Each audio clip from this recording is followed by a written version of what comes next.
आज हम आपके लिए लाए हैं रहस्यों और साजिशों की दुनिया, जहां रहम की कोई जगह कोई गुंजाइश नहीं, जहां मकसद पूरा करना ही जिंदगी की गारंटी होती है और जहां आदेश ना मानने का मतलब होता है मौत। जी हां, ये स्पाई लोग हैं, यहां जासूस बनाए जाते हैं। दुनिया की हर बड़ी एजेंसी मुखबिरों की सेना तैयार करती है, जो खतरनाक भी होते हैं और चालाक भी। ऑपरेशन सिंदूर के बाद भारतीय एजेंसियों ने बहुत से जासूस पकड़े हैं, जिनमें यूट्यूबर ज्योति मल्होत्रा का नाम भी है। तो सवाल उठता है कि आखिर कैसे एक सामान्य सी व्लॉगर गद्दारी पर उतर आती है? कौन बनाता है जासूस और कैसे चलता है इनका नेटवर्क? आज इसी पर बात करेंगे, लेकिन पहले जो बड़ी खबर आ रही है उससे आपको करा दें वाकिफ। ज्योति मल्होत्रा पर जांच एजेंसियों को मिले हैं अहम सुराग। पाकिस्तान और चीन के साथ साथ बांग्लादेश से भी ज्योति कर रही थी नजदीकियां बढ़ाने की कोशिश। ये नई जानकारी सामने आई है इस मामले में। बांग्लादेश जाने की तैयारी में थी ज्योति। बांग्लादेश हाई कमीशन में ज्योति ने वीजा एप्लीकेशन फॉर्म भरा था, यानी पाकिस्तान तो वो कई बार जा ही चुकी थी, अब बांग्लादेश जाने की भी तैयारी में थी। जी हां, तो स्पाई फैक्ट्री के कई अहम राज आज इसी शो में, इसी कार्यक्रम के दौरान खुलने जा रहे हैं और ज्योति के बारे में जो जानकारियां सामने आई हैं वो चौंकाने वाली हैं। हमारे साथ इस वक्त कई खास मेहमान हमारे स्टूडियो में मौजूद हैं, उनसे आपका तारुफ करा दें। लेफ्टिनेंट जनरल संजय कुलकर्णी हमारे साथ मौजूद हैं, दीपक बोरा सर हमारे साथ मौजूद हैं, पूर्व राजदूत। विक्रम सिंह सर हमारे साथ मौजूद हैं, यूपी जैसे सूबे के डीजीपी रह चुके हैं। एनके सूद साहब हमारे साथ मौजूद हैं, पूर्व रॉ ऑफिसर, जिनका रॉ में सर्व करने का दशकों का अनुभव रहा है। संजय देसवाल हमारे साथ मौजूद हैं, जो कि प्राइवेट डिटेक्टिव हैं। लेकिन ज्योति मल्होत्रा को लेकर नए नए खुलासे हो रहे हैं। एक और अहम खबर आपको बता दें, ज्योति मल्होत्रा केस की जांच में एक और बड़ा खुलासा हुआ है। आईएसआई के बड़े मॉड्यूल की साजिश का पर्दाफाश हुआ है। तकनीक का इस्तेमाल कर जासूसी नेटवर्क चलाया जा रहा था। आईएसआई ने इस मॉड्यूल में सोशल मीडिया पर प्रभाव रखने वाले लोगों को शामिल किया था, यानी इन्फ्लुएंसर्स निशाने पर हैं आईएसआई के, पाकिस्तान की बदनाम खुफिया एजेंसी के। ज्योति ने दानिश के बारे में भी झूठ बोला, यह भी पता चला है।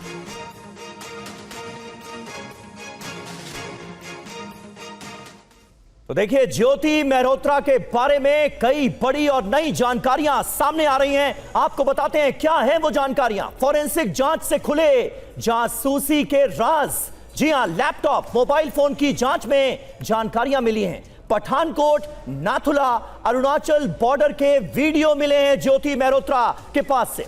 बीएसएफ मूवमेंट, रडार लोकेशन और हाई सिक्योरिटी जोन के भी वीडियो पाए गए हैं। एक अंतर्राष्ट्रीय नंबर से लगातार ज्योति मल्होत्रा की बातचीत होती थी, यह भी पता चला है। दिल्ली में पाक एम्बेसी के कई नंबर से लगातार ज्योति बात करती थी। पाकिस्तान हाई कमीशन के कर्मचारी दानिश के साथ उसकी चैट भी मिली है। पाकिस्तान के कई फेक प्रोफाइल से ग्रुप चैट्स का डेटा भी बरामद हुआ है। डिलीट किए गए वीडियो क्लाउड स्टोरेज से रिकवर करने की कोशिश भी की गई है। हमारे साथ इस वक्त तमाम खास मेहमान मौजूद हैं। सबसे पहले दीपक बोरा साहब, शुरुआत आपसे कर रहे हैं, क्योंकि यहां पर ज्योति मल्होत्रा का जो बड़ा कनेक्शन, सबसे बड़ा कनेक्शन सामने आया है अभी तक। आगे हो सकता है और भी मिले, लेकिन जो अभी कनेक्शन सामने आया है वो पाक हाई कमीशन के एक ऑफिसर दानिश के बारे में जो जानकारियां सामने आई हैं, उसे आप कैसे देखते हैं? क्या हाई कमीशन में मौजूद एक ऑफिसर से नजदीकियां बढ़ाकर इतना कुछ किया जा सकता है, जिसके बारे में शक है? अभी तो तफ्तीश होगी, उसके बाद कई अहम जानकारियां सामने आएंगी, लेकिन क्या यह मुमकिन है दानिश के साथ क्लोजनेस और फिर ज्योति का इस तरह से जासूसी नेटवर्क में शामिल हो जाना, आईएसआई के लिए काम शुरू कर देना? बहुत बहुत धन्यवाद सर। बहुत अच्छा लगता है जब आपके साथ होता हूं। आपके साथ इतने एक्सपर्ट्स हैं, उनकी जानकारी मुझसे कहीं ज़्यादा है, लेकिन वो आपको बताएंगे। मैंने अपने तजुर्बे में जो देखा है जी, पहले तो ये जो लड़की है ये हरियाणा से है, हिसार से। वो एक बहुत कंजर्वेटिव सोसाइटी है, जिस तबके से ये आती है, अपर मिडिल क्लास नहीं, ये नॉर्मल फैमिली है।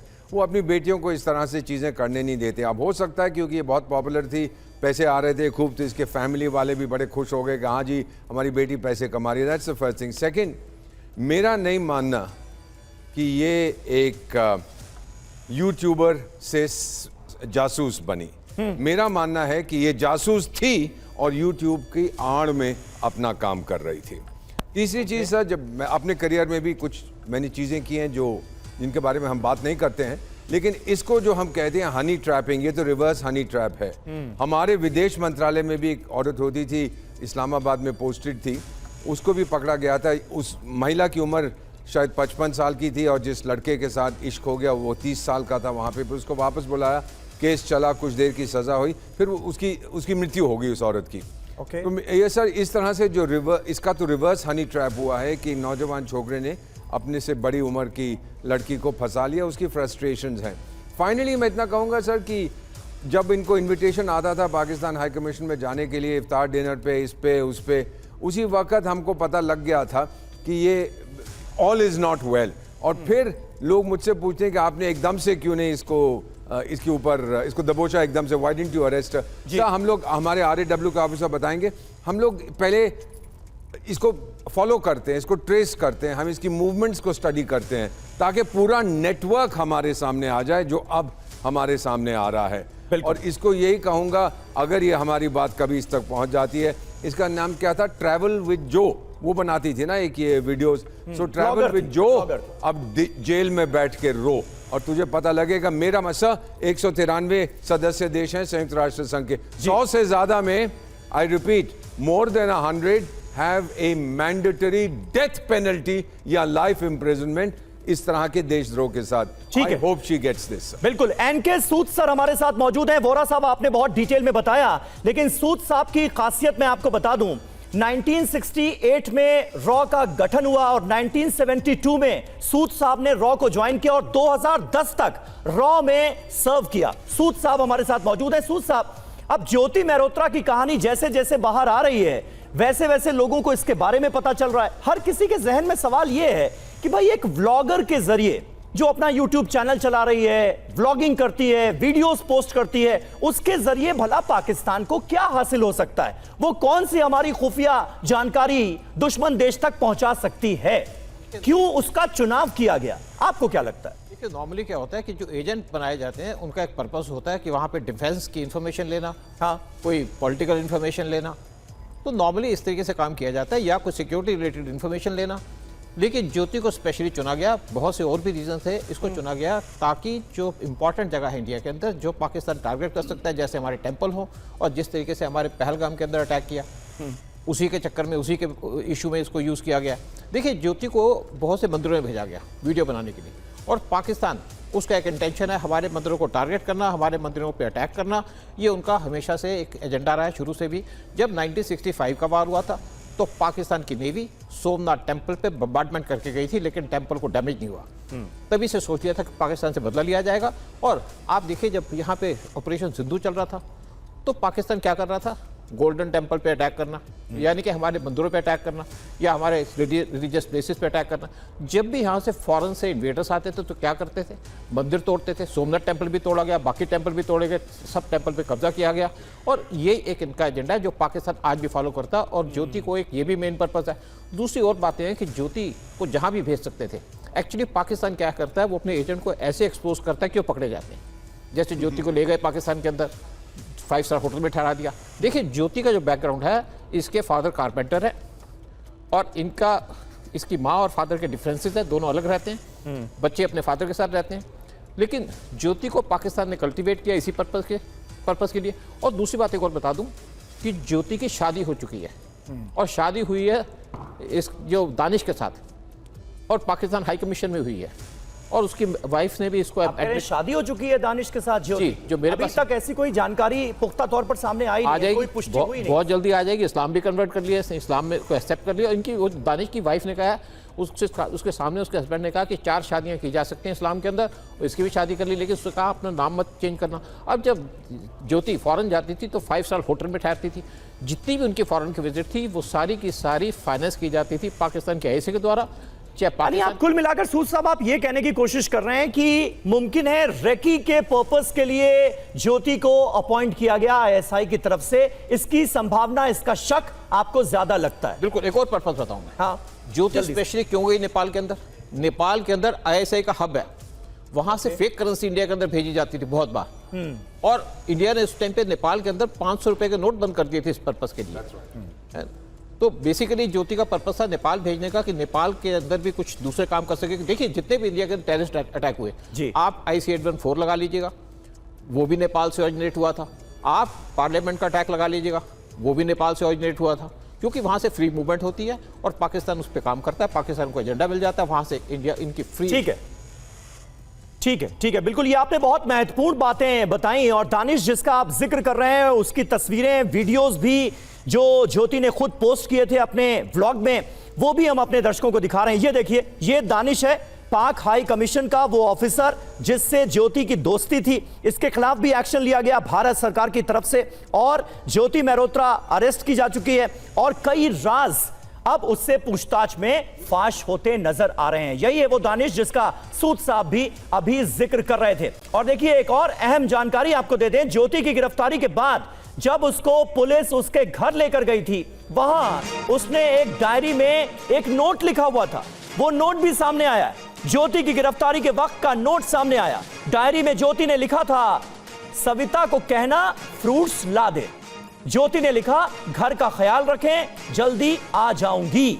सविता को कहना फ्रूट्स ला दें। अब इसकी भी पड़ताल की जा रही है कि आखिर वो क्या कहने की कोशिश कर रही थी, और कहीं किसी तरह के कोड वर्ड में कोई बात कहने की कोशिश तो नहीं की गई। तो अब यह जाहिर है जांच का विषय है, पड़ताल का विषय है। और आपको यह बता दें कि ज्योति ही नहीं, किन किन पर है गद्दारी का आरोप। एक लंबी फहरिस्त सामने आई है। ज्योति मेहरोत्रा का जिक्र हो रहा है, जो कि हिसार की रहने वाली है। पाकिस्तान और पहलगाम कनेक्शन की जांच की जा रही है ज्योति के बारे में, क्योंकि पता यह चला है कि वो पहलगाम भी गई थी। अब किस मकसद से गई थी, यह जांच का विषय है। दूसरा शख्स जिसकी तस्वीर अब आपके सामने है, तारीफ इसका नाम है, नूह का ये रहने वाला है। सिरसा एयरबेस की जानकारी इससे मांगी गई थी, ये अभी तक की जांच में पता चला है।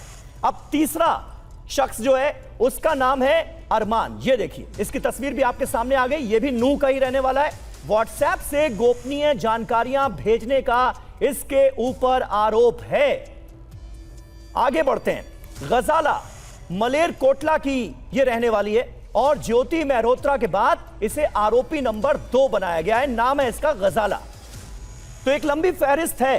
वो जासूस जो कि अब भारतीय एजेंसियों के रडार पर हैं। राकिब बठिंडा का रहने वाला है। ISI को गोपनीय जानकारियां भेजने का इसके ऊपर भी आरोप है। एक और नाम सामने आया है, कैथल का देवेंद्र सिंह। यह तस्वीर है उसकी। करतारपुर में पाक इंटेलिजेंस से जुड़ने का इसके ऊपर आरोप है। ISI से जुड़ने का आरोप है।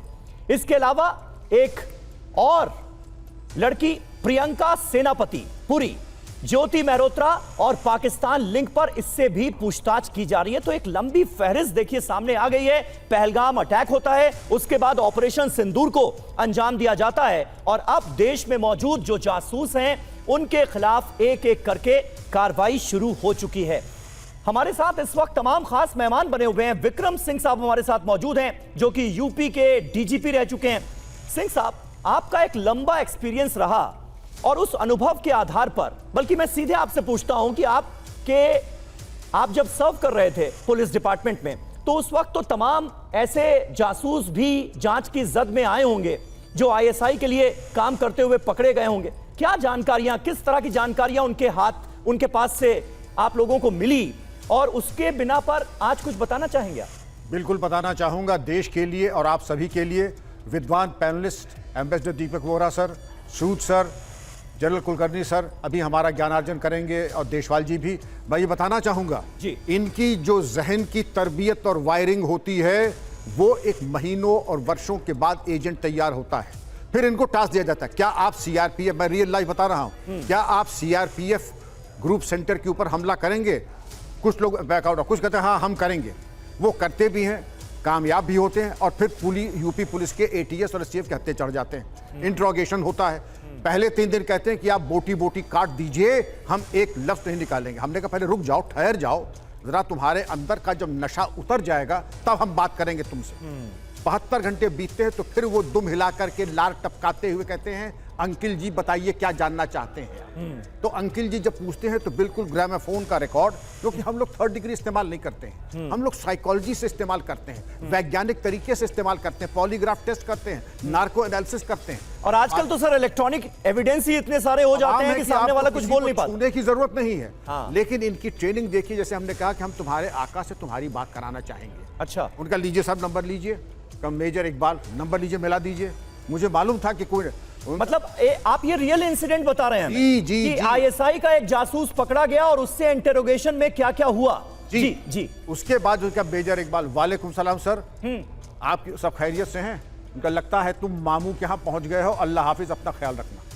वो समझ गए कि वो जो है कस्टडी में है पुलिस के, कि लगता है तुम मामू के यहाँ पहुंच गए हो, अपना ख्याल रखना। अब इसके बाद बात आती है कैसे आप उनसे, वो फिर भी आपको मिसगाइड करने की कोशिश करते हैं, गुमराह करने की कोशिश करते हैं, और बहुत ही आप पेशेंट इंट्रोगेशन एक कला भी है, विज्ञान भी है। जब आप पूछते हैं तो परत दर परत तरीके के उनके पैम्फलेट्स भी आईएसआई के हमारे हाथ लगे। उन पैम्फलेट्स का एक मुझे वाक्य याद आ रहा है, लोगों से गुफ्तगू करो, गुफ्तगू करने से और गौर से देखने में बड़ी मालूमात हासिल हो जाती हैं।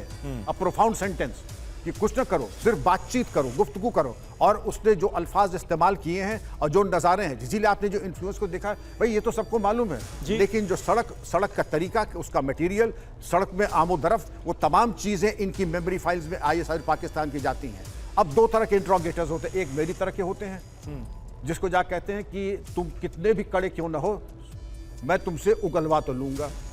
और हमसे भी ज़्यादा कामयाब वो होते हैं, जनरल कुलकर्णी देशवाल साहब ऐसे बड़ी मुलायमियत के साथ बिरयानी पेश करके और तुमकी पूरी तरह, वो भी ज़्यादा कामयाब हो जाते हैं, कभी कभी ज़्यादा कामयाब हो। लेकिन मकसद है इन्फॉर्मेशन निकालना। कैसे आप निकालते हैं ये आपकी सलाहियत है, और निकाल तो हम लेते हैं, चाहे ब्लो हॉट करके या ब्लो कोल्ड करके या दोनों इस्तेमाल करके, चाहे होम्योपैथिक इलाज हो या बाईपास हो या दोनों, इलाज तो माकूल हो ही जाता है। और ये बता दिया जाता है कि तुम्हारी जो ट्रेनिंग हुई है, अब तुम्हें यहाँ कोई बचाने वाला नहीं है, और अगर जरूरत पड़ी तुम्हारी चीखें सुनने वाला भी कोई नहीं। बस इतने से मैं समाप्त करता हूँ।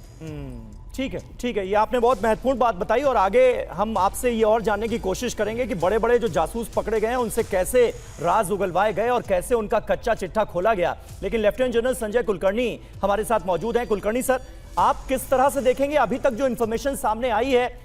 एक पल को तो देख के लगता है कि भाई ये नॉर्मल व्लॉगर है, जगह जगह जाती है, व्लॉग्स बनाती है और अपने वीडियोस शेयर करती है, उन्हें यूट्यूब पर डालती है, जिससे उसे कुछ कमाई भी होती है। एक ऐसे शख्स को टारगेट करना आईएसआई की तरफ से, ये कितना आपको मुमकिन नजर आता है? और अगर ज्योति मेहरोत्रा वाकई आईएसआई के लिए काम कर रही थी, जासूस बन गई थी, तो उससे क्या फायदा हो रहा होगा आईएसआई को? बहुत बहुत धन्यवाद। आपने सब वेरी इम्पोर्टेंट पैनलिस्ट, बहुत जिनके सेवा इस पूरी फील्ड में है, लेकिन मैं आपको बताना चाहता हूँ ये सबसे पुराना काम है। जितना पुराना सोल्जरिंग है उतना ही पुराना स्पाइंग है। और ये कार्रवाई जो होती है, हर एक के आँख और कान, जब तक वो कहते हैं ना, if you know the enemy and you know yourself in 100 battles will never lose, तो ये काम है। आईएसआई एक ऑर्गेनाइजेशन है जिसका खास मकसद शुरुआत से ही रहा है 1947 से लगातार। जब आज़ादी मिली, आपको आश्चर्य होगा, पूरा मिलिट्री इंटेलिजेंस के में सिर्फ एक टेबल और चेयर रह गया था, बाकी सारे के सारे डॉक्यूमेंट्स वो लेकर के चले गए। याया खान 1948 में ही आईएसआई का गठन हो गया था। 1947 से याया खान वो G3 विद अपना G2 with field marshal Manekshaw. उस वक्त जब बंटवारा हुआ फौज का, तो जितने लोग उधर जाने थे वो चले गए। अधिकतर 99.9% इन पाकिस्तान में all Muslim officers and man. अपने यहाँ पे काफ़ी मुसलमान ऑफिसर्स रहे, अपने पास मैन रहे, पर पाकिस्तान में वो चले गए। बिल्कुल। उसके बाद से जिस प्रकार से कार्रवाई शुरू हुई to bleed India with 1000 cuts, ये जो शुरुआत है, अब इसमें सब तरह के हम लोग को जो भी ऑर्गेनाइजेशन होगा, चाहे वो technological, diplomatic, political, cultural, military, सब तरह के अंदाज, क्योंकि पता चलता है कि ये जैसे ये लड़की है Jyoti Malhotra, she is just one, she is a facilitator. बाकी जो मास्टरमाइंड है वो पीछे है, वो मास्टरमाइंड इन फैसिलिटेटर से कहा। अब ये जो यूट्यूब है, ट्रैवल्स का बनाती है, ये बहुत आसान है इसको, बिकॉज शी गोज एवरीवेयर, सब जगह घूमती है, चाहे वो मिलिट्री इंस्टॉलेशन है, इधर है उधर है, she will keep clicking photograph. इनको सबको सबका जो हिसाब किताब है वो पैसे के ऊपर है।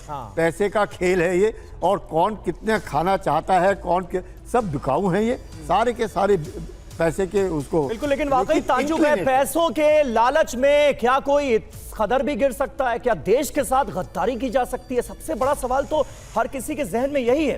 पाकिस्तान से लौटकर ज्योति ने लिखा अपना अनुभव। एक और अहम खबर, एक और नई जानकारी इस केस में सामने आई है, वो अब आपको बता रहे हैं। अपनी डायरी में ज्योति ने लिखा पाकिस्तान का अनुभव। TV9 भारतवर्ष के पास वो डायरी के पन्ने मौजूद हैं। ज्योति ने पाकिस्तान की जमकर तारीफ की। पाकिस्तान के बारे में जितना कहो उतना कम। क्रेजी एंड कलरफुल, ये कहा गया ज्योति की तरफ से ज्योति की डायरी में। किसके लिए? पाकिस्तान के लिए। पाकिस्तान की जमकर तारीफ की है ज्योति ने अपनी डायरी में। ज्योति जब पाकिस्तान गई तो वो मरियम नवाज से भी मिली। मरियम नवाज पाकिस्तान के पंजाब प्रांत की CM हैं, चीफ मिनिस्टर हैं। पूर्व PM नवाज शरीफ की बेटी हैं। PMLN जो उनकी पार्टी है वो पाकिस्तान की रूलिंग पार्टी है। शहबाज शरीफ इस वक्त पाकिस्तान के PM हैं। और ये ज्योति मेहरोत्रा, आप सोचिए इसके कनेक्शन कहां तक थे कि जब ये पाकिस्तान जाती है तो सीधे मरियम नवाज के पास पहुंच जाती है। मैं वोरा साहब एक बार फिर आपका रुख करूंगा। ये जो एक्सेस नजर आ रहा है ज्योति मेहरोत्रा का, ये क्या कहानी कह रहा है? और पाक हाई कमीशन में सर्व कर रहे एक ऑफिसर से नजदीकी होने के बाद क्या सीधे मरियम नवाज तक पहुंचा जा सकता है इतनी आसानी के साथ? उनका इंटरेस्ट ज़्यादा इतना नहीं था कि कोई मिलिट्री इंस्टॉलेशन की फ़ोटो ले ले या एयरपोर्ट की। उनका ये था कि इन्फ्लुएंस बनाए, एक नैरेटिव बनाए और उसके ज़रिए नैरेटिव बनता जाएगा। सर मैं आपको बताता हूँ, मैं कहीं किसी देश में पोस्टेड था जी। तो पाकिस्तान के कुछ लोगों ने एक एयर इंडिया के जहाज़ को हाईजैक कर लिया था। तो हमने किसी अखबार से कहा कि आप लिख दीजिएगा, मेरे मित्र थे, कि भाई अब पाकिस्तान आतंक में विश्वास करता है। अगले अखबार सेकंड पेपर को हमने बोला ये लिखिए कि भाई बताया गया है मीडिया में कि वो करता है। तीसरा जो मेरा दोस्त था उसने कहा कि आप भी ले, उसने कहा सारा मीडिया अब कह रहा है। 3 अखबारों ने लिखा, लेकिन छवि बिगड़ गई थी उनकी, वहां पर उनके ऊपर काफ़ी पाबंदियां लगी थी। सो इस तरह से नैरेटिव बनता है। जिस समय की मैं बात कर रहा हूं उस वक्त ये यूट्यूब वगैरह या सोशल मीडिया नहीं था। फाइनली सर क्षमा करेंगे जितनी हमारी लेडीज देख रही हैं, ये एक बहुत मज़ेदार चीज़ है। अलेक्जेंडर दुमास फ्रांस के एक नॉवलिस्ट थे, तो वो स्पाई नॉवेल्स लिखते थे middle of the 19th century. उनका एक बहुत मशहूर नॉवल था जो मैं जब वहाँ पढ़ता था when I was studying in France, वो था ले मोहिकन द पारी, द मोहिकन्स ऑफ पेरिस। उसमें अपने लोगों को ट्रेनिंग कर रहे थे। तो जो ट्रेनी से उन्होंने पूछा सर कोई कांड हो जाए तो क्या करना चाहिए? मैं सब महिलाओं से माफ़ी मांगता हूँ। उन्होंने कहा शर्शे लाफाम, पहले औरत को ढूंढिए जो इस कांड के अंदर। ये उस जमाने का था sir. I apologise for this gender based remark. लेकिन ये कहानी जो इसकी है इस महिला की sir, What has she achieved? मैं तो यही I don't know, अपनी फैमिली को बर्बाद कर दिया, अपने पड़ोस वालों को बर्बाद कर दिया, अपने कनेक्शंस को बर्बाद कर दिया। ये कैसे जिएगी अपने आप से सर? आईने में देखेगी, क्या नजर आएगा इसको? प्रोफेसर गूगल किसी को भूलने नहीं देता है सर। आज से 50, 60, 70, 100 साल के बाद इसका नाम आप कहेंगे Indian spies, people spying for Pakistan, इसका नाम आ जाएगा। How will she live that down? ये मुझे समझ नहीं आता। ठीक है, बिल्कुल बिल्कुल सही बात है सर। और देखिए अभी तक की बातचीत में जो हमारे मेहमान हैं, जो हमारे विश्लेषक हैं, वो भी इसी नतीजे पर पहुंचते हुए नजर आ रहे थे कि शायद पाकिस्तान रेकी करवाने के लिए यूज कर रहा था ज्योति मेहरोत्रा को और इसे लालच दिया गया था। बहरहाल देसवाल साहब के पास जाएं उससे पहले एक और खबर बता दें। मलेरकोटला से गिरफ्तार जासूस गजाला से जुड़ी बड़ी जानकारी सामने आई। दानिश ने गजाला को दिया था शादी का ऑफर। गजाला को 20,000 रुपए भी दिलाए थे। पंजाब में सेना से जुड़ी जानकारी मांगी थी। 2 बार पाकिस्तान गई थी गजाला। TV9 पर गजाला के पासपोर्ट और वीजा की कॉपी भी इस वक्त हम फ्लैश कर रहे हैं। ये देखिए, गजाला को 20,000 रुपए दिलाए गए थे और दानिश, ये नाम एक बार फिर इस केस में भी सामने आया है। यानी वो ज्योति मेहरोत्रा और गजाला दोनों ही केसेस के बीच की कॉमन कड़ी नजर आ रहा है। संजीव देसवाल जी, किस तरह से आप देखते हैं? क्या आपको लगता है, आप क्या कहेंगे, किस तरह का लालच दिया गया होगा? किस तरह से इस जासूसी के गिरोह में शामिल किया गया होगा? क्योंकि ये जो दानिश नाम का कैरेक्टर है, इसके बारे में जैसे जैसे और जानकारियां सामने आ रही हैं, इसके राज खुल रहे हैं और पता चल रहा है कि कई मामलों में ये लिंक्ड था। देखिए, एज अ प्राइवेट डिटेक्टिव मुझे 35 साल इस प्रोफेशन में हो चुके हैं और मैं ये जानता हूँ कि प्राइवेट डिटेक्टिव बनाए नहीं जाते, पैदा होते हैं, बॉर्न होते हैं। जैसे कि एक हीरा बॉर्न होता है, हीरा निकलता है, उसको तराशा जाता है जौहरी के द्वारा, तब उसकी कीमत बढ़ती है। ऐसे ही प्राइवेट डिटेक्टिव होता है। अगर आप पाकिस्तान की वार कॉन्स्पिरेसी को समझें, आप उसकी प्रॉक्सी वार की स्ट्रेटेजी को समझें, तो वो क्या करता था, स्लीपर सेल भेजता था, वो आतंकवाद को भेजने के लिए बॉर्डर पर गोलियां चलाता था, वो देश में जगह जगह विस्फोट कराता था। ये आज से 15-20 साल पहले हो रहा था, लेकिन अब चीजें बदल रही हैं क्योंकि सोशल मीडिया बहुत पावरफुल हो चुका है। और सोशल मीडिया में सबसे ज्यादा कौन यूज हो रहे हैं? युवा यूज हो रहे हैं। आपने देखा होगा जितने 12-13 लोग पकड़े गए, इनमें एक कॉमन चीज है, ये सब बॉर्डर के आसपास के लोग हैं, ये सब युवा हैं, ये सब निम्न कहते हैं स्टेटस से आते हैं, इनको लालच दिया जा सकता है। अब समझने वाली बात यह है कि ये युवा ही क्यों टारगेट है पाकिस्तान की प्रॉक्सी वार के अंदर। सबसे बड़ी बात यह है कि यही युवा हैं जो हर जगह यूट्यूबर, ब्लॉगर, इन्फ्लुएंसर के नाम पर कहीं पे भी जा सकते हैं, कहीं पे भी वीडियो बना सकते हैं, और उन्हीं वीडियो की आड़ के अंदर ये सेंसिटिव एरिया की वीडियो बनाते हैं और पैसे की लालच में देशद्रोह करते हैं। ये कोई जासूस नहीं है, ये देशद्रोही हैं, इनको सजाएं मिलनी चाहिए। क्योंकि अगर हम ऐसे युवाओं के ऊपर अगर ध्यान नहीं रखेंगे तो हमारी आने वाली और नस्लें और युवा आगे बढ़ेंगे और युवा यूज होंगे। पाकिस्तान अपनी प्रॉक्सी वार के अंदर आने वाले दिनों में इन्हीं युवाओं को यूज करेगा, क्योंकि युवा इसलिए यूज हो रहे हैं क्योंकि ये सबसे ज्यादा यूट्यूबर, इन्फ्लुएंसर बनते चले जा रहे हैं, इनके व्यूवर्स होते हैं, ये नैरेटिव सेट कर देते हैं। जब ये नैरेटिव सेट करते हैं तो देश के अंदर सोच लोगों की बदलती है। आप सोचिए, इनके कौन युवा कहते हैं जो व्यूवर्स हैं, वो सब के सब युवा हैं। अब युवा इस देश के अंदर अगर उनकी सोच बदलनी शुरू हो जाए, देश के बारे में नैरेटिव नहीं, लेकिन युवा जो है निशाना क्यों बन रहे हैं, ये भी तो एक सवाल है ना देशपाल साहब। युवा निशाना किस लिए बन रहे हैं? सिर्फ पैसों के लालच में? पैसे का लालच हो सकता है, व्यूवर्स का लालच हो सकता है, यूट्यूब में जाके ज्यादा से ज्यादा व्यू बनाने हो, पैसे का फाइनेंस। देखिए निम्न, मैंने आपको कहा ना कि बहुत लोअर मिडिल क्लास से लोग आते हैं। अब लोअर मिडिल क्लास से आने वाले को 3 चीजें चाहिए। उसका यूट्यूब चैनल दुनिया में पहचाना जाए, उसके लिए उसको व्यूज चाहिए। व्यूज कौन दिलाएगा? अगर पाकिस्तान उसको ट्रैप कर रहा है तो पाकिस्तान कहेगा हम आपको अपने अवाम से 3-4-5 लाख तो व्यूज दिलाएंगे ही दिलाएंगे। अब व्यूज जब बढ़ते हैं तो किसी को ये नहीं पता वो व्यूवर्स कौन है, पाकिस्तान के हैं, अमेरिका के, इंडिया के हैं, कहां के हैं, किसी को पता नहीं, लेकिन व्यूवर्स के नंबर्स दिख रहे हैं, जैसे 3,80,000 इसके व्यूवर्स दिख रहे थे। नंबर 2, फाइनेंस सपोर्ट जब किसी को गरीब को मिलेगा तो वो अगर देश को बेच रहा है, ये उसकी अपनी सोच है, उसकी अपनी घटिया सोच है कि देश को बेच रहा है एक छोटे से पैसे के लालच के लिए। अगर आप ज्योति मल्होत्रा को देखें तो ज्योति मल्होत्रा एक निम्न परिवार से आती है, लेकिन जब वो बाहर जाती है तो कितनी लिवाइश लाइफ को जीती है, कितने स्टाइल से जीती है, 5 स्टार होटल में जीती है, और उसके जो एक्सपेंसेस हैं वो एक्सपेंसेस यूट्यूब की कमाई से नहीं मैच होते हैं। उनको इतना समझ में नहीं आता है कितनी आसानी से वो स्पाई हैं। वो स्पाई कहां से हैं जिसको ये नहीं पता कि ये ट्रांजैक्शन 2 मिनट में पकड़ी जा सकती हैं। वो दानिश के पास जा रही है, दानिश के साथ फोटो खिंचा रही है, उसको यूट्यूब पे डाल रही हैं। ये सिर्फ और सिर्फ अंडर कवर है कि मैं तो यूट्यूबर हूं, देखिए मैं तो हर जगह जा रही हूं। और उसी आड़ के अंदर सेंसिटिव एरिया की इंफॉर्मेशन, सेंसिटिव एरिया क्या है? सेंसिटिव एरिया वो है जहां पे आर्मी डिपोर्ट हुई है, आर्मी का एग्जिट कहां है, एंट्री कहां है, एरिया कितना बड़ा है। यानी वही बात निकलकर सामने आ जा रही है कि पाकिस्तान ने इस्तेमाल किया, आईएसआई ने इस्तेमाल किया। अभी तक जो जानकारियां सामने आई हैं, देखिए सच और झूठ का फैसला अदालत करेगी, तमाम सबूत जो हैं वो अदालत में पेश किए जाएंगे, ये अदालत का काम है। लेकिन अभी तक की जो जानकारियां सामने आ रही हैं उसके बिना पर ये बातें कही जा रही हैं। ज्योति की तरह आपको बता दें, एक और मामला सुर्खियों में आया था, उसकी जानकारी भी आपको जल्दी से दे देते हैं। माधुरी गुप्ता जासूसी कांड। जी हां, भारतीय विदेश सेवा की ग्रेड बी ऑफिसर 2007-2008 में इस्लामाबाद में भारतीय उच्चायोग में इनकी तैनाती थी। 2009 में भारतीय खुफिया एजेंसियों को माधुरी गुप्ता पर शक हुआ। माधुरी गुप्ता के पाकिस्तान में आईएसआई एजेंट से संबंध थे। कई संवेदनशील जानकारियां माधुरी गुप्ता ने पाकिस्तान के साथ साझा की। ईमेल के जरिए आईएसआई अधिकारियों से उनका संपर्क था, यह पता चला। अप्रैल 2010 में उन्हें दिल्ली बुलाकर गिरफ्तार किया गया था।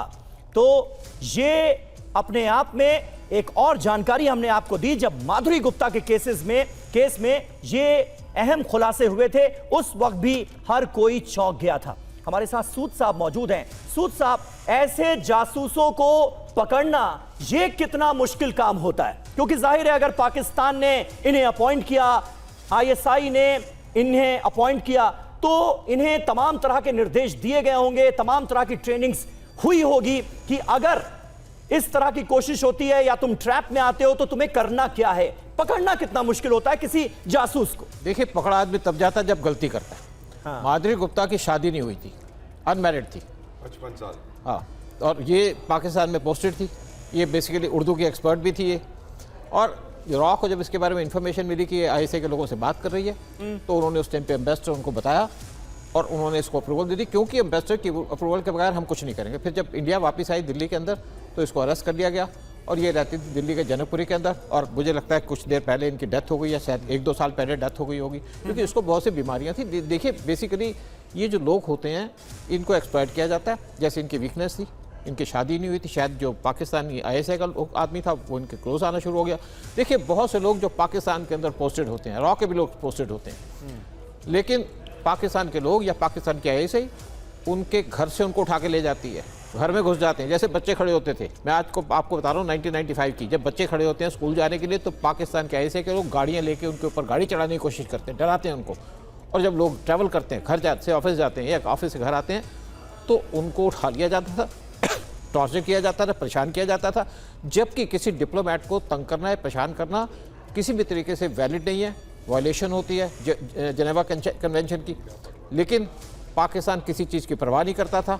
और जब इनसे बदला लिया गया तब पाकिस्तान बाज आया। जब हमारे यहाँ गवर्नमेंटें कमज़ोर होती है तो पाकिस्तान इस टाइप की हरकत करता है।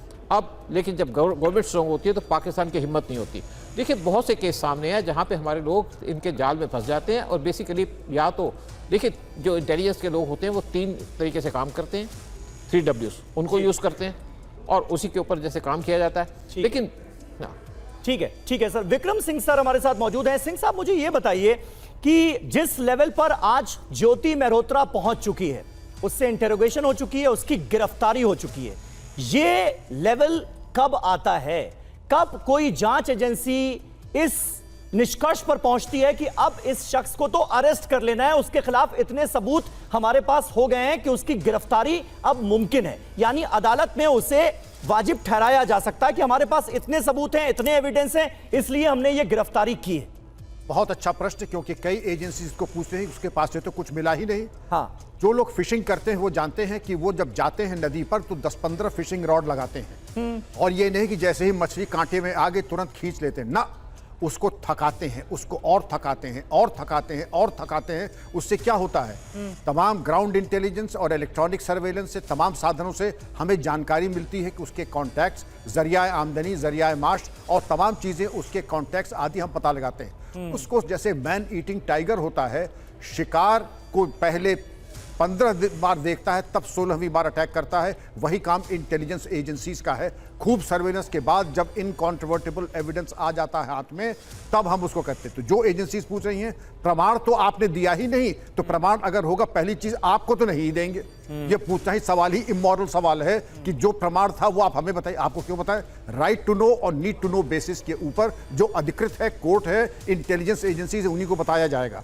और रही बात इसकी, आप ये मान के चलिए अभी तो आप पहली पायदान पे हैं। जब अगला इंट्रोगेशन हुआ, डायरी आपने दिखाई, तमाम चीजें ऐसी जो हम सब लोग जानते हैं प्रिवी हैं, लेकिन उसका डिस्क्लोजर नहीं हो सकता है। इस लड़की ने अपने आप को, कुल और वंश को मटिया मेट कर दिया। इतना अकाट्य साक्ष्य है, और अभी तो पहली परत प्याज की उतरी है। जब परत दर परत उतरेगी तब आप देखिएगा, जैसे दीपक वोरा सर ने कहा, आजीवन कारावास तो मिनिमम उसकी है। इसने तो सत्यानाश कर दिया अपना और अपने परिवार। यानी कुल मिलाकर सर ये कहा जा सकता है कि ये तमाम, और सिर्फ ज्योति मेहरोत्रा ही नहीं, और भी बाकी जो जासूसी के आरोप में लोग पकड़े गए हैं, उनमें गजाला है, तारीफ का नाम है, और एक लंबी फहरिस्त हमने दिखाई।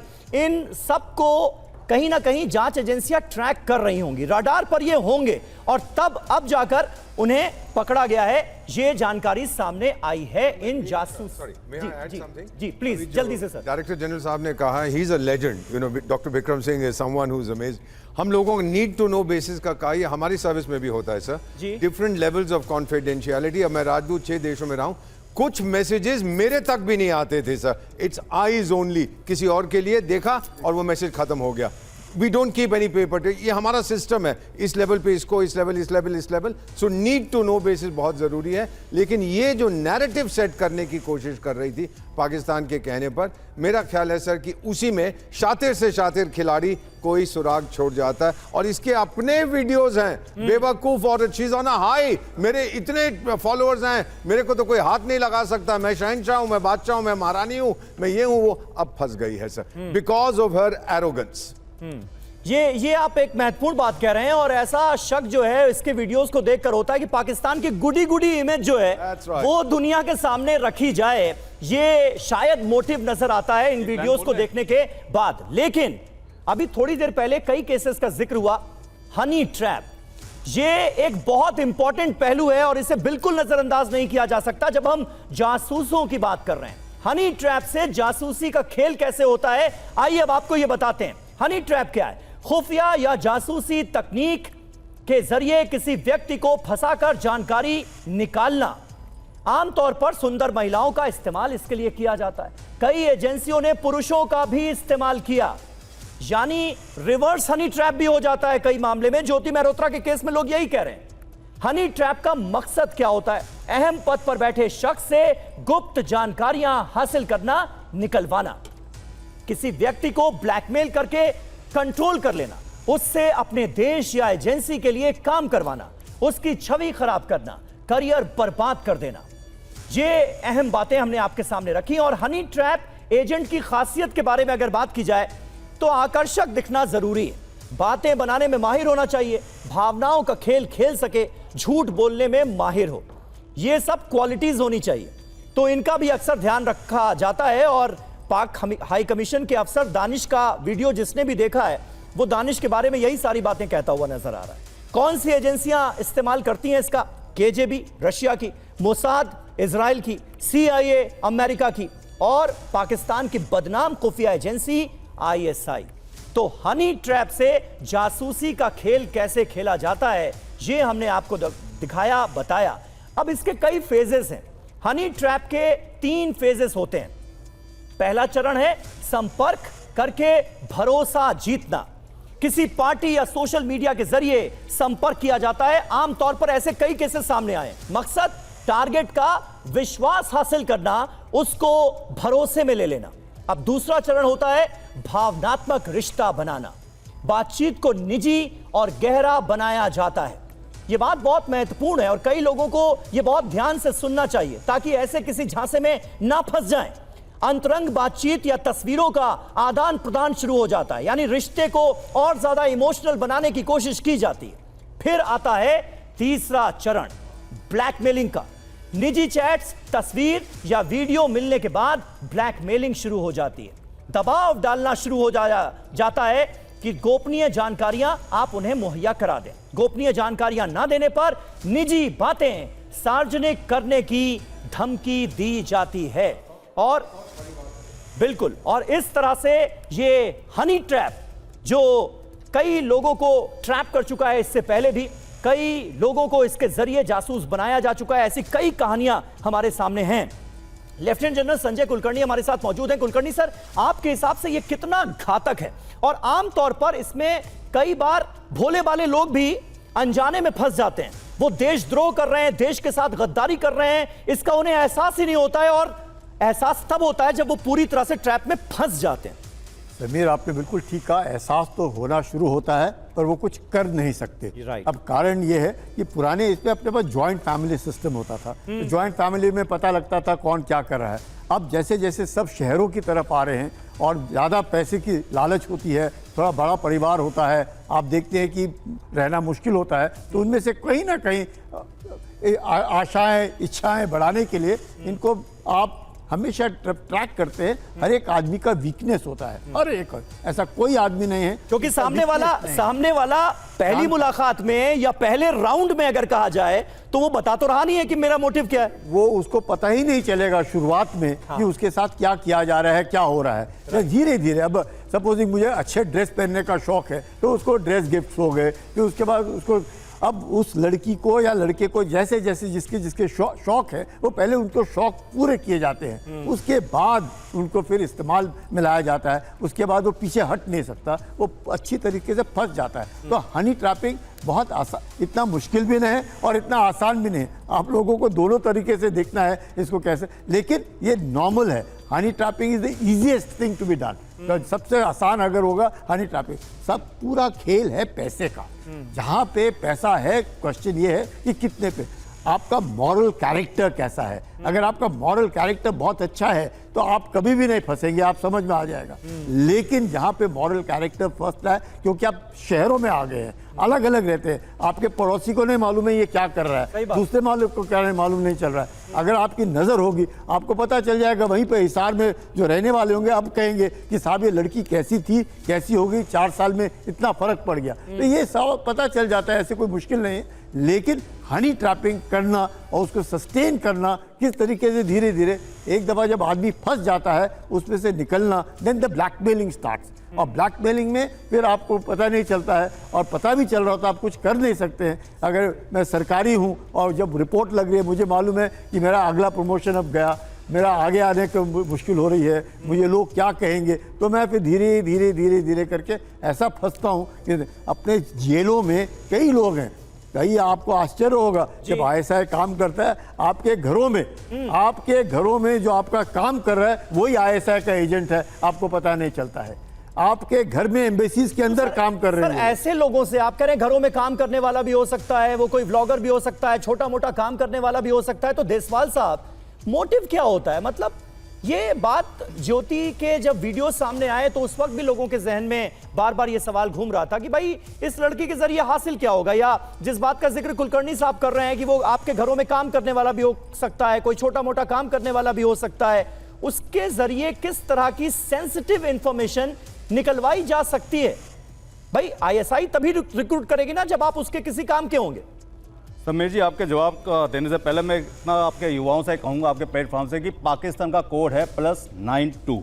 हाँ, इस तरफ से कोई भी कॉल आने वाली होती है, आती है, आप उसको ब्लॉक करना सीखिए। क्योंकि पाकिस्तान पहले क्या करता है कि यहाँ के लोकल नंबर से आपको ट्रैप करता है, उसके बाद फिर धीरे धीरे पाकिस्तान के नंबर से ट्रैप करके आपसे इन्फॉर्मेशन इकट्ठी करनी शुरू करता है। तो +92 को याद रखिए जिंदगी भर के लिए, इससे आपने कभी कोई बात नहीं करनी। नंबर 1। नंबर 2, हनी ट्रैप अपने आप में एक बहुत ही विस्तृत कहते हैं इन्वेस्टिगेशन पॉइंट है। क्योंकि हम प्राइवेट डिटेक्टिव भी हनी ट्रैप नहीं करते, लेकिन मुखबिर बनाते हैं। इंफॉर्मेशन गैदर करने के लिए कमजोर कड़ियों को ढूंढते हैं। कमजोर कड़ियां कौन होती हैं? जो किसी बार में जा रहे हैं, पी रहे हैं, उठ रहे हैं, किसी कहते हैं वुमनाइजर टाइप के लोग हैं, पैसे की उनको कहते हैं जरूरत पड़ी रहती है, इस तरीके के वीक पॉइंट ढूंढे जाते हैं।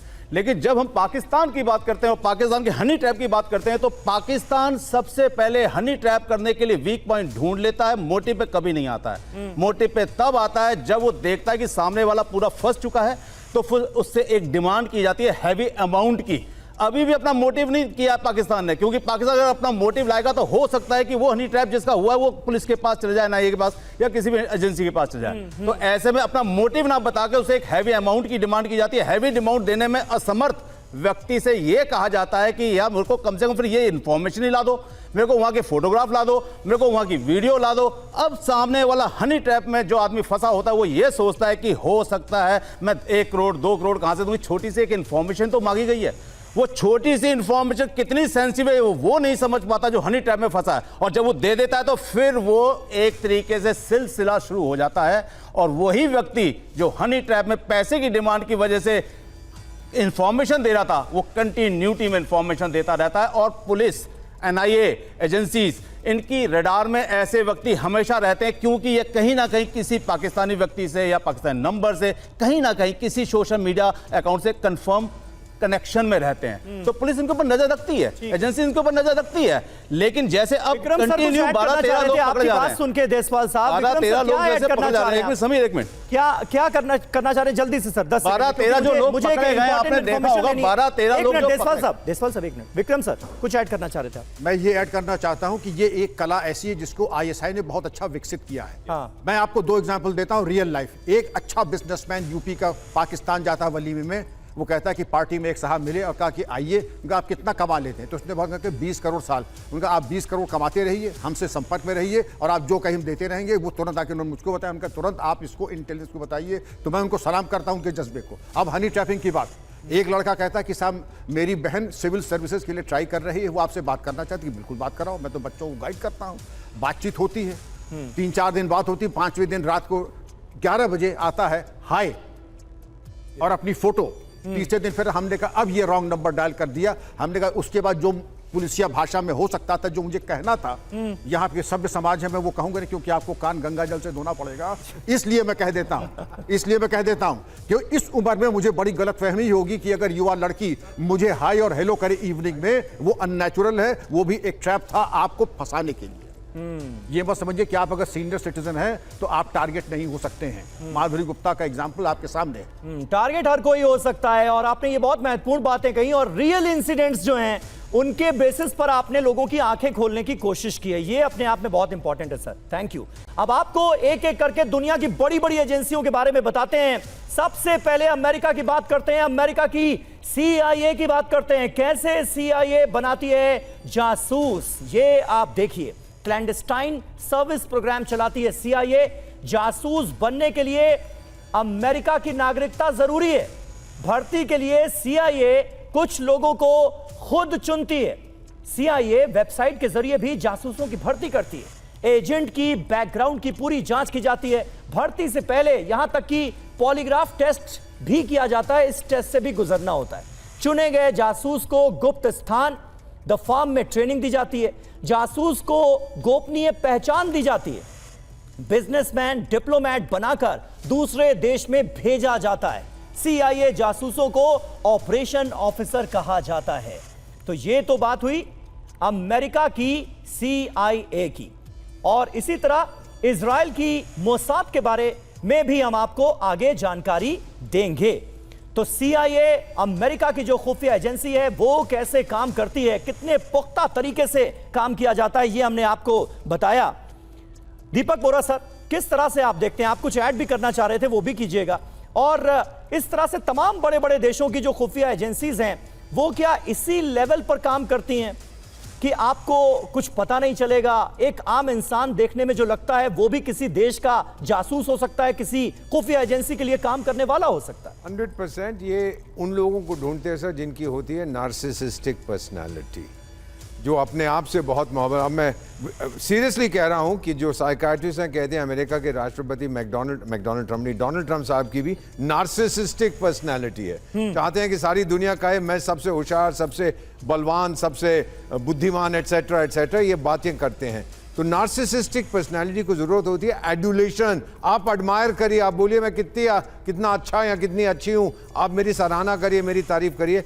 ये बहुत बड़ी वीकनेस है। इट्स अ डिसऑर्डर सर, एक बीमारी है नार्सिसिस्टिक पर्सनालिटी। इसको एक्चुअली कहते हैं नार्सिसिस्टिक पर्सनालिटी डिसऑर्डर। जितने साइकाट्रिस्ट से मैंने बात की है भारत में, the best in the world, वो कहते हैं this woman suffers from this. मेरे 3 लाख हो गए, 4 लाख व्यूअर, 5 लाख हो गए। सुबह उठ के पहली चीज देखते हैं कितने लोगों ने लाइक किया है, किन्होंने कमेंट नहीं किया। तो ये एक बहुत बड़ा डिसऑर्डर होता है, और एजेंसी सर ऐसे व्यक्तियों को ढूंढती हैं जो चाहते हैं कि हमें लोग पसंद करें। ठीक है, और हमने CIA की बात की। दूसरे विश्व युद्ध के दौरान 1941 में CIA का गठन हो गया था, लेकिन एक खुफिया एजेंसी जिसका जिक्र अक्सर होता है, इजराइल की मोसाद अपने जासूस कैसे बनाती है, अब आपको आइए ये बताते हैं। भर्ती कैसे की जाती है? सीधे नागरिकों से संपर्क किया जाता है। शांत मिजाज के लोगों को प्रायोरिटी मिलती है। जांच प्रक्रिया जो है उसके बारे में आपको बता दें, बैकग्राउंड की पूरी जांच की जाती है, कई लेवल्स का इंटरव्यू लिया जाता है, और उसके बाद होता है सिलेक्शन, फिर ट्रेनिंग होती है। द मिड्रशा नाम की ट्रेनिंग, जानकारी इकट्ठा करने की पूरी ट्रेनिंग दी जाती है कि कैसे जानकारियां इकट्ठा करनी है। तकनीक के बारे में पूरी जानकारी दी जाती है। दबाव में निर्णय लेना सिखाया जाता है, अकेले लंबे समय तक काम करना, ये सारी रिक्वायरमेंट्स जो हैं ये होती हैं। तो इजराइल की मोसाद के बारे में हमने आपको बताया, और मोसाद का नाम तो पूरी दुनिया में है सर। लेकिन ISI कैसे काम करती है? सूद साहब जरा हमें यह बताइए। अभी हमारे दर्शकों को यह समझना बहुत जरूरी है, और मुमकिन है तमाम ऐसे लोग होंगे जो कि ISI के किसी ना किसी नेटवर्क के झांसे में आए होंगे। तो उनको आप क्या सलाह देना चाहेंगे अपने एक्सपीरियंस के आधार पर? देखिए, पहले तो मैं इनकी बात बताऊंगा। जो अभी केस हुआ है मल्होत्रा का, यहाँ पे 2 चीज़ें यूज़ की गई हैं। हाँ, एक लव जिहाद, एक मैरिज जिहाद, जिसकी आजकल बहुत चर्चा हो रही है। और इसी तरीके से इन्होंने काम किया उसको फंसाने का, और साथ में एक दूसरी लड़की को भी। अगर आप ISA की बात करें, जैसे लव जिहाद की बात हो रही थी, तो ISA के इस्लामाबाद के अंदर सेंटर है वहाँ पे, जहाँ पे लड़कियों को बिठाया जाता है, कुछ लड़कों को बिठाया जाता है, और पीछे भगवान की फ़ोटो लगी होती है, हिंदू भगवान की, जिसको पाकिस्तान के लोग हेट करते हैं, और वो धीरे धीरे लोगों के टच में आती हैं। स्पेशली टारगेट किया जाता है जो लोग या आर्मी के हो या सेंसिटिव जगह काम करते हो। सोशल मीडिया पे उनसे कांटेक्ट किया जाता है। जब उनसे कांटेक्ट किया जाता है, जैसे वोरा साहब बता रहे थे, जैसे हमारे DGP साहब बता रहे थे, तो उसके बाद क्या होता है कि यहाँ पे एक लड़की अपनी फ़ोटो पेश करती है या रात को एक मैसेज भेजती है। देखिए, रात के टाइम में आदमी थोड़ा सा डिफरेंट मोड में होता है, और जब लड़की उसको आप कनेक्ट कर लेते हैं या फ़ोटो देख लेते हैं, तो आदमी थोड़ा सा उकसा जाता है, और उसके बाद जब उसके साथ शेयर करने लगता है अपनी इन्फॉर्मेशन, तो उसके बाद उसके ट्रैप में फंस जाता है। फिर लड़की अपने कपड़े उतार लेती है वीडियो पे। मैं आपको एक इंसिडेंट बताऊंगा कि मैं ईरान में पोस्टेड था, तो एक दिन सुबह 3 बजे के आसपास हमारा फ़ोन बजा। मैंने फ़ोन उठाया तो एक लड़की फ़ोन पे बोलती है, हाय हाउ आर यू, जबकि ईरान के अंदर इंग्लिश नहीं बोली जाती थी। मैंने फटाफट फ़ोन काट दिया, क्योंकि वो टाइम ऐसा होता है जब आदमी आधा सोया आधा जागा होता है और एक डिफरेंट मोड में होता है। तो इस तरीके से आपको ट्रैप करने की कोशिश की जाती है। अगर आप फंस गए तो फंस गए, अगर आप बच गए तो आप निकल गए। तो ISA जैसे हनी ट्रैप करती है, यानी कि फ़ोटो दिखाती है। कोई ऐसी स्टोरी जो आप इस वक्त हमारे दर्शकों के साथ शेयर कर सकें जहां कोई ट्रैप हुआ हो? देखिए, ट्रैप तो बहुत से केस हुए हैं, लेकिन मैं कुछ ऐसी चीज़ें जो आपको बताना ही चाहूँगा। जैसे मैंने आपको भी ईरान का केस बताया। जी जी। देखिए, ये एक्चुअली इनका रेगुलर मोडस ऑपरेंडी है। कोई ये बेसिकली ऐसा नहीं है कि आप कैजुअली करते हैं। वहाँ पे और सभी देशों की खुफिया एजेंसियां ये इस तरह से काम करती हैं। अगर आप केस की बात करते हैं, मैं आपको एक केस बताता हूँ। एमरजेंसी के अंदर रशिया ने जो हमारे कांग्रेस के लीडर्स हैं, यूथ कांग्रेस के लीडर, उनको बुलाया कि कांग्रेस टू कांग्रेस हमारी पार्टियों का कनेक्शन होना चाहिए आपस के अंदर। तो यहाँ से बहुत से यूथ कांग्रेस के लीडर भेजे गए रशिया के अंदर, और जैसे रशिया के एयरपोर्ट पे वो लैंड किए, वहाँ पे लड़कियों की भीड़ लगा दी उन्होंने। और आपको पता है उस टाइम पे पजामे वाले ज़्यादा होते थे, धोती वाले होते थे, और लड़कियाँ उनको सिलेक्टेड जगह में ले गई। और उसके बाद जब वापस आए तो उन्होंने बड़ा कहा, जी ये करके आए, वो करके आए। लेकिन एक से बात हो रही थी, मैंने कहा भाई ऐसा है, तुम्हारी फ़ोटो खिंच गई है, तुम अगर, क्योंकि उनको पता था कि फ्यूचर के अंदर ये लोग मंत्री बनेंगे या इंपॉर्टेंट पोजीशन पे आएंगे, तो रशिया ने भी इस तरीके से काम किया। और मैं आपको एक और छोटी सी बात बता दूं कि जब इंदिरा गांधी कैबिनेट थी, उसके अंदर 2 ऐसे इंपॉर्टेंट मिनिस्टर थे, एक CIA का एजेंट, एक KGB का। और मिसेस गांधी को पता था, लेकिन वो कुछ नहीं कर पाई, क्योंकि उनको छेड़ने का मतलब था कि 40-40 MPs उनकी पार्टी छोड़ के चले जाते। तो कई बार मजबूरी भी होती है। फिर एक हमारे ऐसे PM थे जिनको 1 करोड़ रुपया पर मंथ मिला करता था, कुछ महीने तक रहे थे पावर के अंदर, और उनको KGB 1 करोड़ रुपए पर मंथ। आपने KGB का जिक्र किया सर, KGB के बारे में भी अपने दर्शकों को बता देते हैं। सोवियत संघ की KGB एक जमाने में दुनिया की सबसे मशहूर खुफिया एजेंसी रही। 1991 में सोवियत संघ के विघटन के बाद KGB भी टूट गई। मौजूदा समय में रूस में FSB सक्रिय है। बहरहाल आपको ये बताते हैं कि KGB काम कैसे करती है। सोवियत संघ की KGB, इसके काम करने का तरीका क्या है? 1954 से 1991 तक सबसे ताकतवर खतरनाक एजेंसी मानी गई। करीब करीब हर देश में इसका नेटवर्क है, यह माना जाता है। और 2 हिस्सों में इसका काम बटा था, अपने नागरिकों पर निगरानी रखना, अमेरिका, यूरोप, एशिया में जासूसी करना। जासूस की कवर पहचान, एजेंट को फर्जी नाम दिया जाता है, पासपोर्ट दिया जाता था। कई साल तक बिना पकड़े दुश्मन देश में ये रह सकते थे, बाकायदा इन्हें इसकी ट्रेनिंग मिली थी। हनी ट्रैप, सुंदर महिला एजेंट्स के जरिए टारगेट्स को फंसाना, बाद में उन्हें ब्लैकमेलिंग से जानकारियां निकलवाना, यानी वही पुराना ट्रैप। इसके अलावा सुनियोजित हत्याओं के लिए भी इनका इस्तेमाल होता था। दुश्मनों को चुपचाप मारने में ये माहिर मानी जाती थी। नकली एक्सीडेंट, रेडियोधर्मी पदार्थ का इस्तेमाल भी कई ऑपरेशंस में किया गया। KGB के जो प्रसिद्ध एजेंट हैं, जब उनका जिक्र आता है तो और कौन? पहला नाम तो व्लादिमीर पुतिन खुद हैं, रूस के मौजूदा राष्ट्रपति। इसके अलावा किम फिल्बी, KGB का डबल एजेंट, इसका नाम भी आपने मुमकिन है सुना होगा। लेफ्टिनेंट जनरल संजय कुलकर्णी, मैं आपसे जानना चाहूंगा, अब ये तमाम देशों की बड़ी बड़ी जो खुफिया एजेंसियां हैं, उनके काम करने का तरीका भी लगभग एक जैसा हमें नजर आ रहा है। ऐसे में भाई जो गवर्नमेंट ऑफिसर्स हैं उनको तो जाहिर है इस बारे में पता होता है, उनकी ट्रेनिंग भी होती है कई बार, लेकिन हमने देखा है वो भी फंस गए। तो आम इंसान कैसे बचे? देखिएगा, फंसने के लिए तो आदमी, मैं जैसे कह रहा, हर एक आदमी की वीकनेस होती है। किसी की दारू पीने की वीकनेस होगी, किसी की बातचीत करने की वीकनेस होगी, किसी को कुछ हवा में बात करने की वीकनेस होगी, किसी को घूमने की वीकनेस होगी, कुछ ना कुछ अच्छे कपड़े पहनने की वीकनेस होगी, बातें बड़ी बड़ी करने की वीकनेस होगी। तो ये वीकनेसेस होती हैं और इन वीकनेसेस से बचना बहुत ज़रूरी है। और आजकल टेक्नोलॉजी के साथ साथ आप फेसबुक है, इंस्टाग्राम है, यूट्यूब है, टेलीग्राम है, आदत दिखाना, अपना फोटोग्राफ दिखाना, बताना, करना, तो हम लोगों को यकीनन ध्यान देना पड़ता है कि अपने आप को इससे दूर रखना है। और ये नहीं सोचता है कभी भी, कोई सरकार के अंदर भी हर एक के ऊपर नज़र रखी जाती है कि वो क्या कर रहा है, कहाँ है। आप के पास अगर ज़्यादा सोना है तो आप उसको दिखाएंगे ही, सवाल ही नहीं पैदा होता आप अपनी रईसी नहीं दिखाएंगे। अगर आप रईसी दिखाने में लग गए तो कहीं ना कहीं फंसेंगे, क्योंकि हर एक को मालूम है कि कौन कितनी किसकी कितनी औकात है और किस औकात पे वो रह सकता है। जब आप अपनी औकात से उठा, अब ये लड़की देख रहे हैं आप, उसकी औकात से ही पता चलता है इसका बैकग्राउंड क्या है। जैसे सूद साहब बता रहे थे, किसकी लड़की है, कितना कमा सकती है, परिवार कैसा है, परिवार के बीच में क्या अनबन है, और उसका रहन सहन, ठाट बाट, अब कौन बढ़ाया है इसका। ISI ने उनके जिस प्रकार से इसको लहरा, उसको दबोचा और उसके बाद ये इस्तेमाल किया। तरह तरह का लालच दिया गया होगा, मुमकिन है, लेकिन देश के साथ गद्दारी, इससे बड़ा अपराध भला और क्या हो सकता है? कोई नहीं हो सकता। लोग क्यों बनते हैं जासूस, इसके बारे में आपको आइए बताते हैं जल्दी से। खुफिया जानकारी जुटाने के लिए, अपने देश की सुरक्षा के लिए, युद्ध काल में सैन्य जानकारियां जुटाने के लिए भी जासूसों का इस्तेमाल किया जाता है। पैसों के लालच में भी जासूसी का काम करने लगते हैं लोग।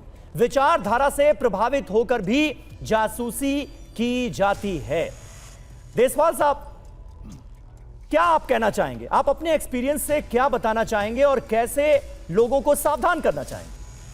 देखिए, दो तरह के डिटेक्टिव्स होते हैं जी। एक डिटेक्टिव्स वो होते हैं जो अपने देश में अपने लोगों के लिए काम करते हैं, जैसे कि हम लोग प्राइवेट डिटेक्टिव्स हैं। एक वो डिटेक्टिव्स होते हैं जो सिर्फ और सिर्फ दूसरे देश के लिए, अपने देश में रहते हुए दूसरे कहते हैं लोग दूसरा काम करते हुए इंफॉर्मेशन गैदर करते हैं।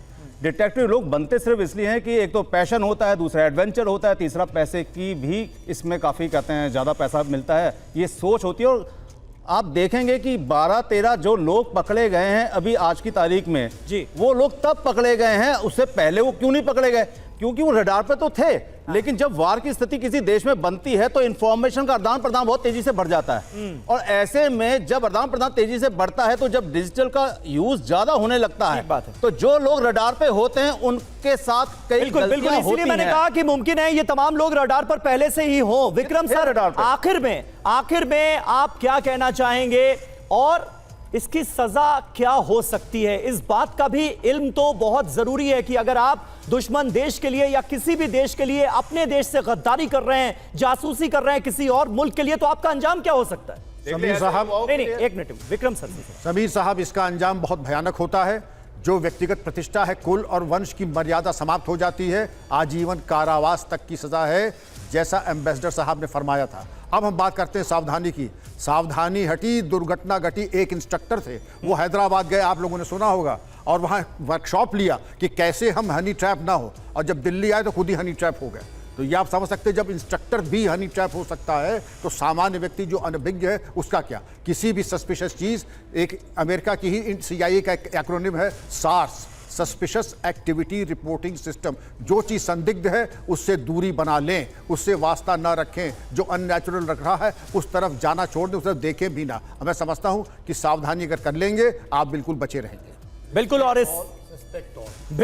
और स्पाई फैक्ट्री के राज फाश करने की हमने कोशिश की है इस प्रोग्राम के जरिए, और यह प्रोग्राम भारत पाक संघर्ष के मौजूदा हालात को देखते हुए और भी ज्यादा जरूरी हो गया था। मुमकिन है कि कई अहम और नई जानकारियां आप लोगों को हासिल होंगी हमारे इस स्पाई लोग प्रोग्राम के जरिए। आप सभी का बहुत बहुत शुक्रिया सर, हमारे साथ जुड़ने के लिए, TV9 भारतवर्ष पर हमें ज्वाइन करने के लिए।